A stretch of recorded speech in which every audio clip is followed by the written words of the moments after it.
Budget में विकास के साथ साथ विरासत का ख्याल रखा गया है। निर्मला सीतारमण ने आज कहा कि भारत की भव्य विरासत के जो पुराने प्रतीक हैं, हमारे मंदिर हैं, पुराने किले हैं, उनका विकास किया जाएगा।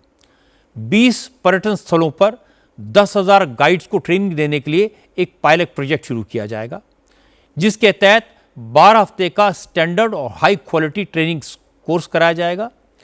देश में 50 बड़े टूरिस्ट प्लेसेस को राज्यों की भागीदारी से चैलेंज मोड में डेवलप किया जाएगा। निर्मला सीतारमण ने बजट में नॉर्थ ईस्ट के 6 राज्यों में धार्मिक पर्यटन को बढ़ावा देने के लिए बौद्ध सर्किट नाम से कॉरिडोर का ऐलान किया है। बौद्ध सर्किट कॉरिडोर अरुणाचल प्रदेश, सिक्किम, असम, मणिपुर, मिजोरम और त्रिपुरा में बनाया जाएगा।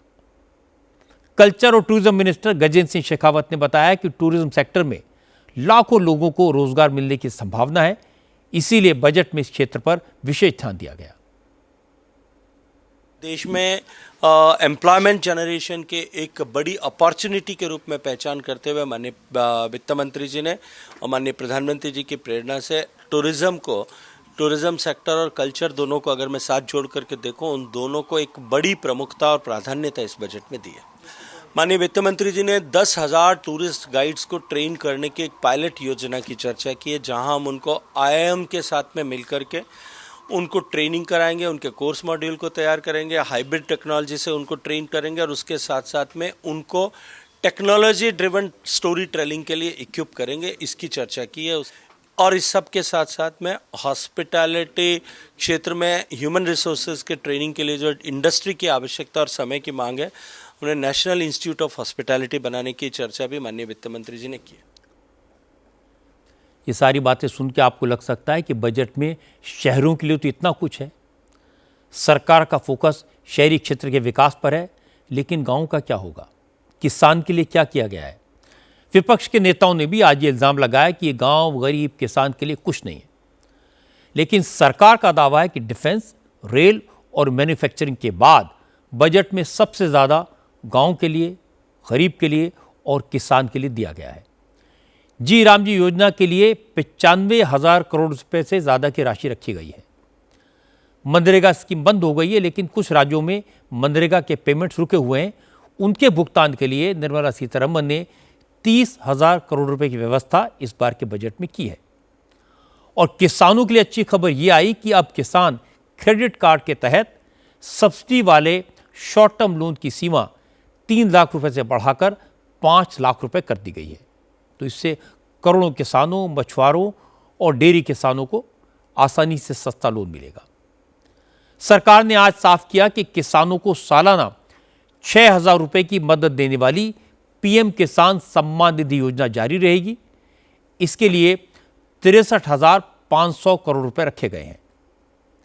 गरीबों के लिए मुफ्त राशन की योजना भी जारी रहेगी। मुझे बताती हुई खुशी है कि ग्रामीण विकास का जो कुल बजट है, उसमें अकेले विकसित भारत जी राम जी योजना के लिए 55,600 करोड़ रुपए से ज्यादा का प्रावधान किया गया है। पिछली बार ओवरऑल मनरेगा का जो बजट था वो 86,000 करोड़ था। अब अकेले केंद्र का हिस्सा है 95,600 करोड़ रुपए से ज्यादा।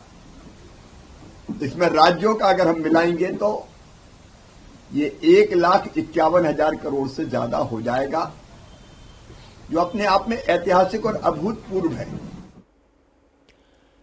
शिवराज सिंह बता रहे थे कि बजट में किसानों के लिए, गरीबों के लिए, गांव के लिए क्या है, लेकिन विपक्ष के नेताओं ने बजट की आलोचना परंपरागत तरीके से की। बजट को लेकर पुरानी बातें कही। किसी ने भी स्पेसिफिकली ये नहीं बताया कि बजट में क्या कमियां हैं।